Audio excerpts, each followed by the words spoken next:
Kansas Territory, 1872. Luke Zachary had his rifle rested easy in one hand, his boots silent on the soft dirt path between the hen house and the barn. The early morning sun filtered through the cottonwoods, casting narrow slits of light across the yard. He had come out expecting to check the fence line before day heat set in, but what he found instead was a girl with wild eyes and torn stockings, crouched low by the chicken coop with her hands full of eggs.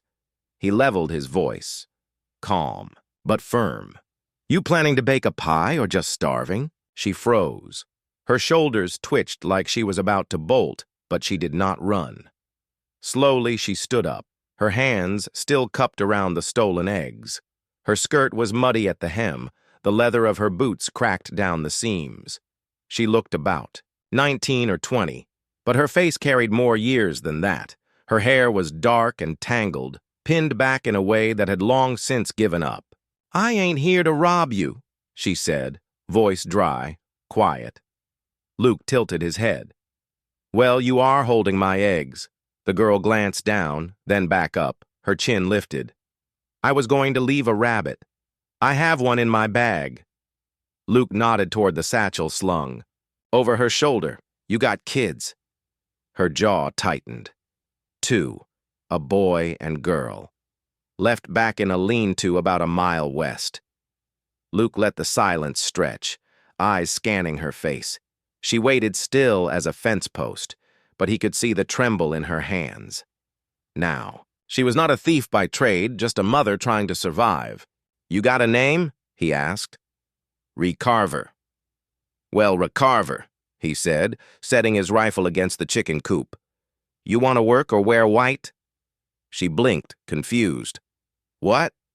He stepped closer, voice steady. "I got a ranch needs a cook, someone to help with chores. That's work. Or if you want something steadier, there's a preacher rides out twice a month from town. I could marry you." Her mouth parted, shocked. "You don't even know me. Know enough. You did not run and you did not lie." Ree looked away, her eyes glistening in the sharp morning light. "I just needed to feed my kids." Luke nodded once. "Then come get them. You all can stay in the bunkhouse until we figure things out." She stared at him like she was waiting for the trap to spring, but he did not move. Finally, she whispered, "You serious? I do not joke much before breakfast." She let out a breath like she had been holding it for days. "All right, I will get them." Luke watched her cross the yard, walking faster now, like if she did not hurry, this might all disappear. When she was out of sight, he picked up the eggs she had dropped and carried them into the kitchen. The hen clucked, behind him, as if it approved. An hour later, he stood on the porch, arms crossed, as returned from the trees with 2 children trailing behind her. The girl looked about 6, with a sunburned nose and big brown eyes. The boy was maybe 4, holding a ragged toy horse in one hand and his sister's fingers in the other. "This is Bee," Ree said, touching the girl's shoulder, "and this is Boone." Luke nodded to them. "Welcome." The children looked up at their mother, wary. Ree gave a small nod back, and they stepped up the stairs. Inside, Luke led them to the bunkhouse beside the barn. It was small and plain but clean. "You will have to share the bed," he said, "but it is dry, and the stove works." Ree looked around, her shoulders dropping. "Thank you. Come by the main house when you are ready. I will show you the kitchen." Ree hesitated. "You really meant it about the work or the other thing?" Luke met her eyes. "I do not say things I do not mean." She studied him again, quieter this time. "Then I will work." Luke gave a small nod and stepped off the porch. "All right, let us start with lunch." That afternoon, she stood in his kitchen, sleeves rolled up, hair tied back clean. She moved like someone who had cooked for years, who knew when to salt and when to stir. The children sat on the porch eating biscuits and watching the chickens. Luke watched her from across the room. "You from around here?" No, from Missouri. My husband died 2 winters ago. We came west because there was nothing left. He nodded. You got people back there. Not any I would want to see again. The silence between them stretched, calm and easy. Outside, the wind shifted the trees gently. Luke leaned against the doorframe. You cook like someone who used to feed a whole family. 6 brothers, she said. I was the oldest. He smiled slightly. That explains the biscuits. That night, after the children were asleep and the stars were out, Ree stood outside the bunkhouse, arms wrapped around herself. Luke approached holding a blanket. Night gets cold out here, he said, handing it to her. She took it, their fingers brushing. Thank you. You did good today. She looked up at him, her expression soft but tired. I was scared when you caught me. I know. I thought you would shoot. Thought about it, he said, deadpan. She laughed, surprised. Then her smile faded into something gentler. You are different than I thought. Luke looked out at the land. I lost people, too. Everyone's trying to hold on to something. Ree's eyes stayed on him, and for the first time in a long while, the fear in them eased. Good night, Luke. Good night, Ray. As he walked away, the stars above seemed a little brighter, and for the first time in weeks, she let herself believe something might finally stay. The next morning, Ray was up before the rooster called. The bunkhouse floorboards creaked beneath her bare feet as she stirred the fire back to life.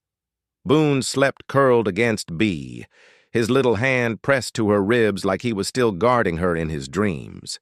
She pulled the quilt tighter over them and stepped outside, the cold dew soaking into the hem of her dress.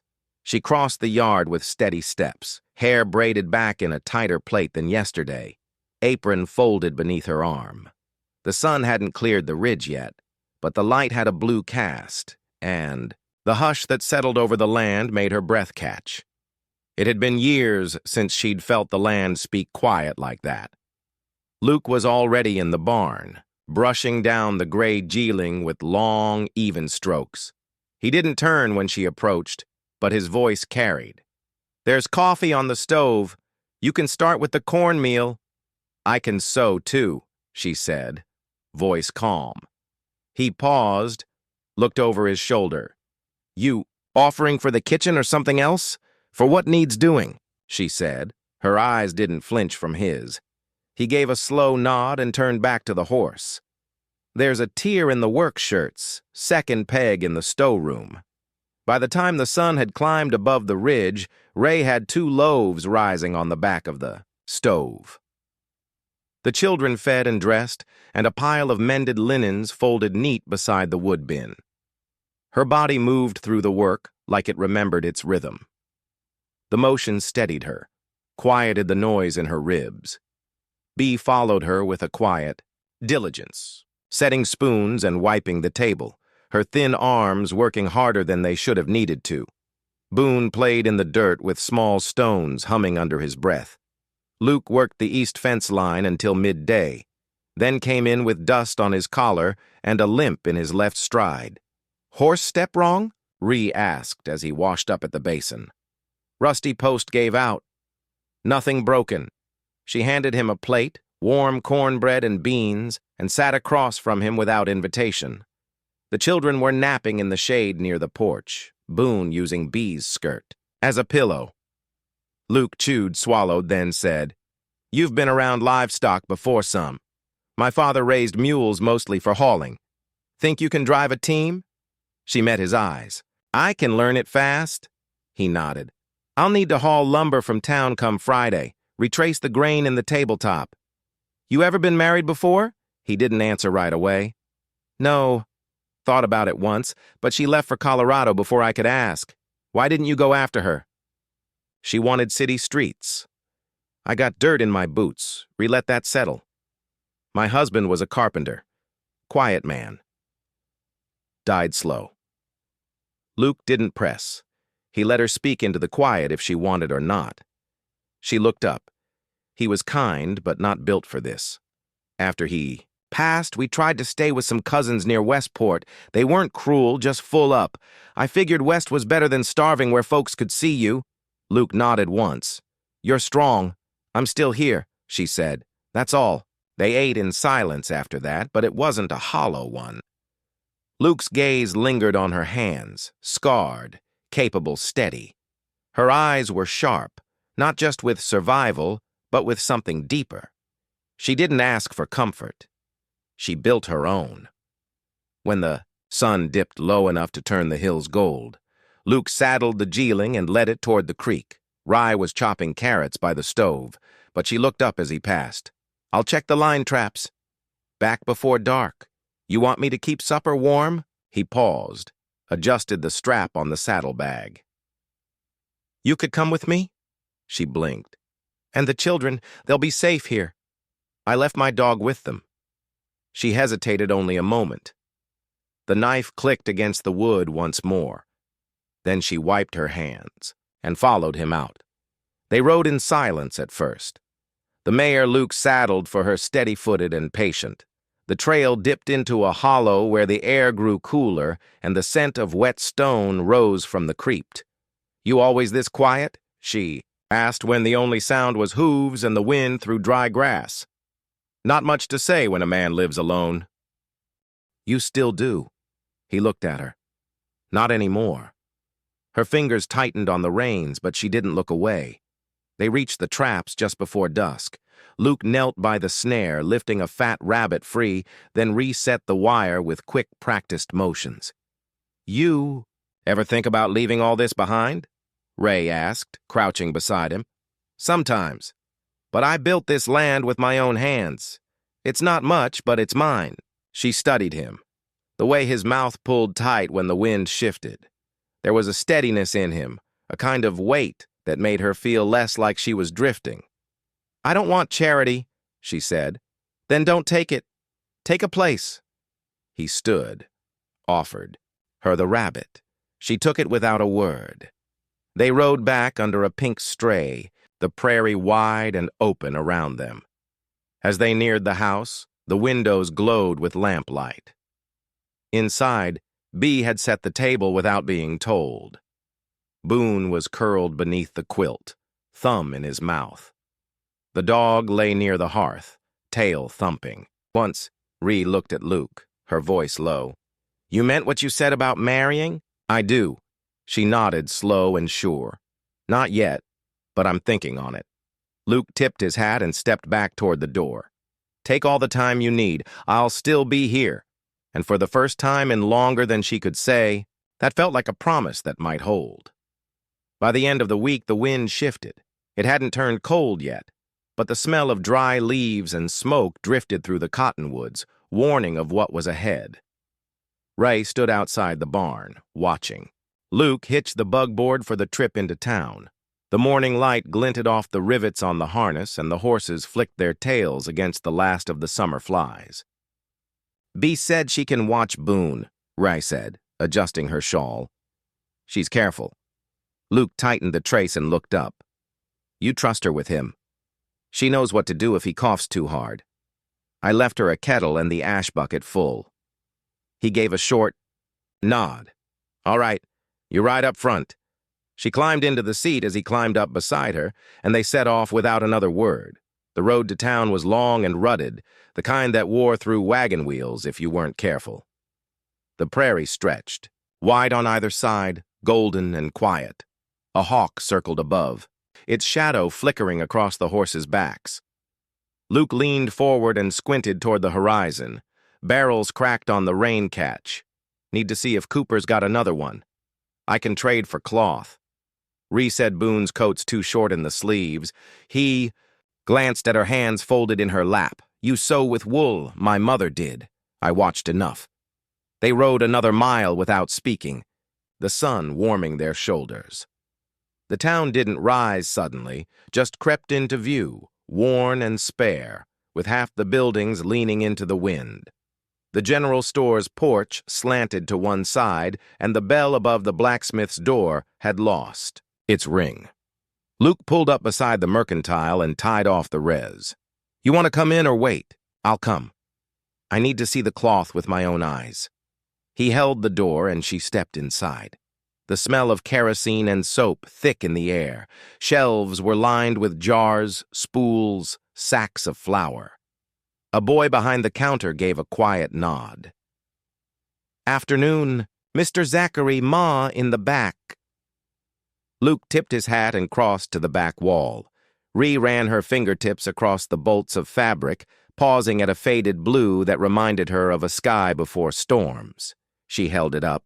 This one will do. Luke returned with a coil of rope and an oil tin. You sew by hand. I don't need a needleboard. Just thread that doesn't snap. He took the cloth from her, added it to the pile. Pick anything else. She looked toward the shelf of tin toys, then away.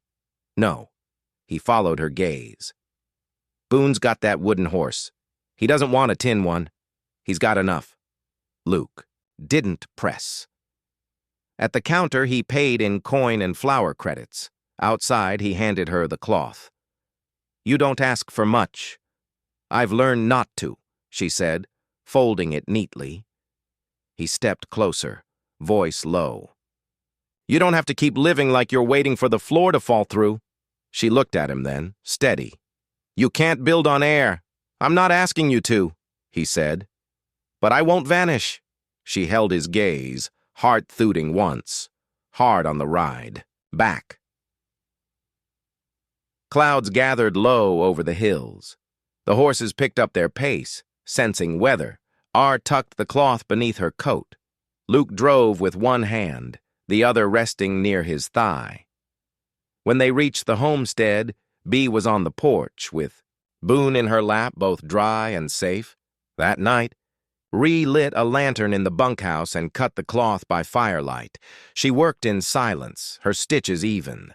Boone slept against her hip, becurled with a book she'd borrowed from Luke's shelf. Her children were warm, fed. The wind outside moaned against the walls, but the fire held. A knock came soft at the door. She opened it to find Luke holding a tin cup. I brought you something, he said, handing it over. She sipped. It was cider, warm and sharp. He didn't step inside, just stood with, his hat in his hand. You ever think about what comes after all this? Rye looked down at her children, then back at him. I do now. Luke's voice was quiet. I want to build something steadier than just fences and barns. I want someone beside me who knows what it means to fight their way through. She stepped out onto the porch, arms crossed against the chill. I've been wife to a man who needed tending. I won't be that again. I wouldn't ask it, he said. I want a partner. The quiet between them wasn't fragile now. It was full of something waiting to turn real. Ree looked at the dark horizon, then back at him. Ask me again when it's colder. When the snow comes? Luke nodded once. I will. She reached, out, touched his sleeve. Thank you for the cloth. He didn't pull away. You'll make something good out of it. She watched him walk back across the yard, the lantern from the main house casting a low glow. When she stepped back inside, Boone stirred and turned toward her in his sleep. She pulled the quilt higher over them all. Outside, the wind picked up, but the walls held. The first frost came overnight, silvering the grass and leaving the pump handle stiff with ice. Ree, pulling Boone's coat around his shoulders and tucking the quilt tighter around Bee, she moved through the dark. With quiet hands, easing the door open without waking them, a kettle was already on in the main house when she arrived, and the chimney had begun to breathe out smoke. Luke was outside, splitting wood by lantern glow. He paused when she stepped. Into the yard, breath rising in thin clouds. You're up early, he said, setting the axe into the stump. I couldn't sleep. He nodded once and handed her a thick glove. Handle slick this morning. She took it and braced the next log. They worked without speaking for a while, the rhythm passing between them like a tide. The sun eased above the trees, and she turned her face toward it, eyes closed. I used to dream of places with no winter, she said. Luke set the axe aside. You ever think of going south? I did once, but I don't want to chase something I've never seen.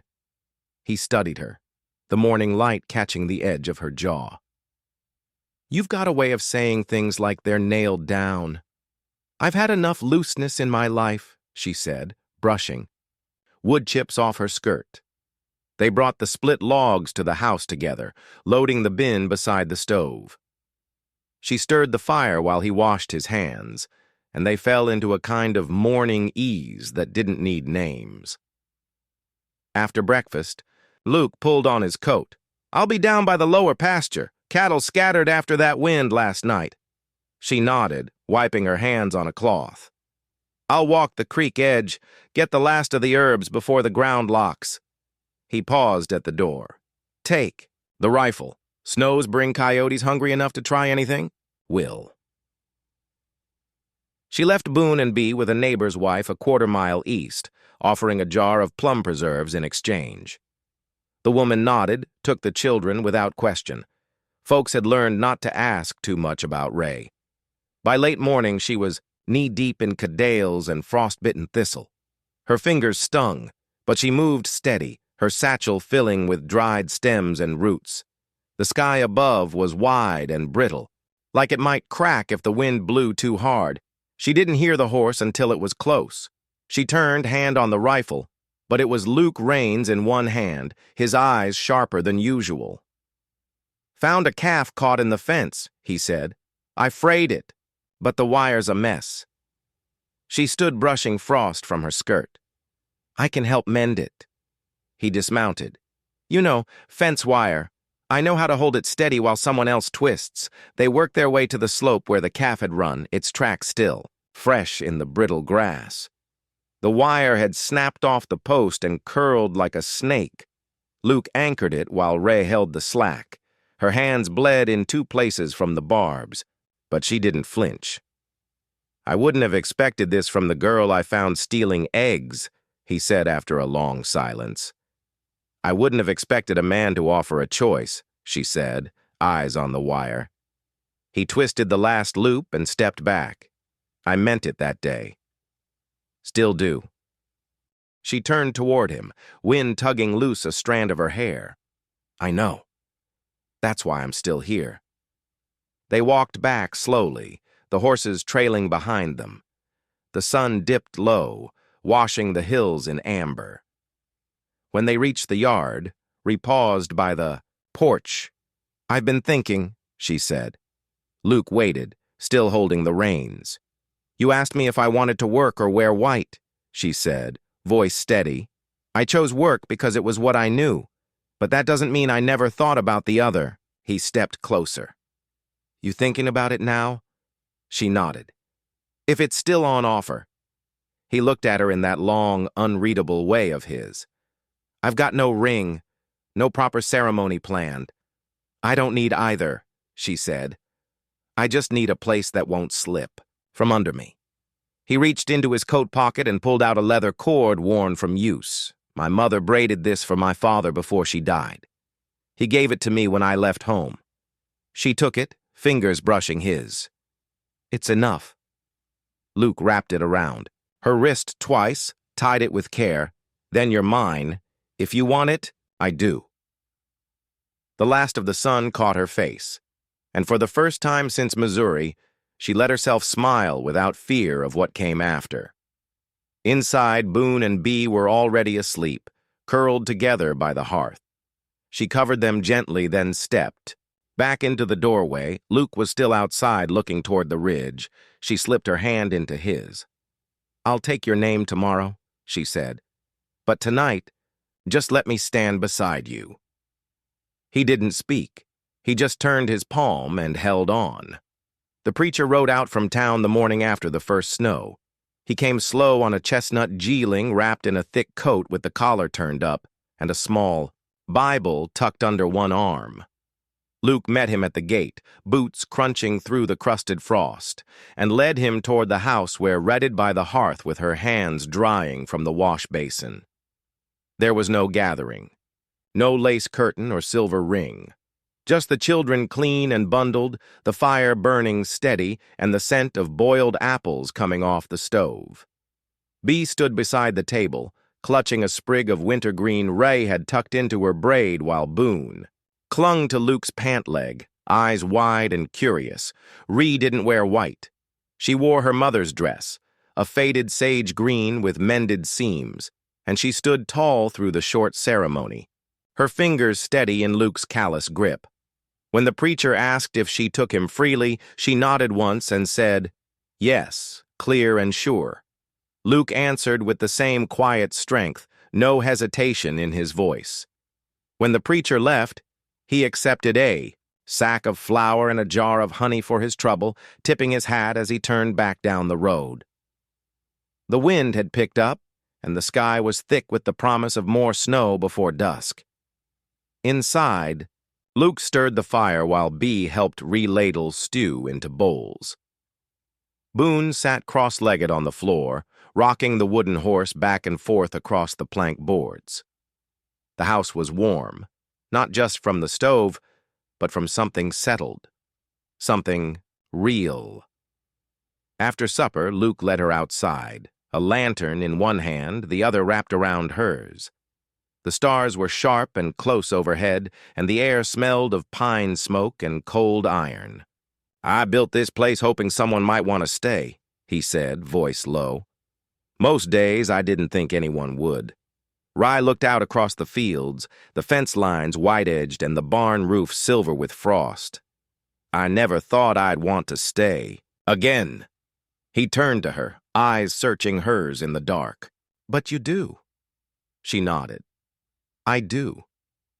He drew her close, not with urgency, but with the quiet certainty of a man who'd waited long enough to know what he held.